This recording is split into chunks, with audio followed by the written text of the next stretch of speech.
So guys, ubalik ko TikTok ugma na kay karong gabi naman. So duha ra kong gi-TikToker tulo.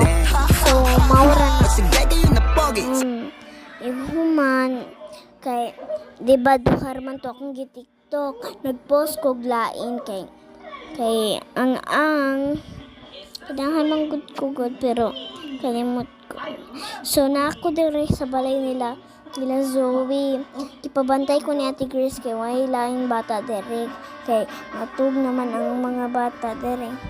So, mao nang ako nalay usa na habilin nya wala pa ko natulog. So, mao na nya ko ang nanumbahay mi dire kay. Pero wa ko ni kaon so birthday ni Tatay Rani niya. Niyari mi pero wa ko ni kaon cake ra ko gamay. So magkita-kits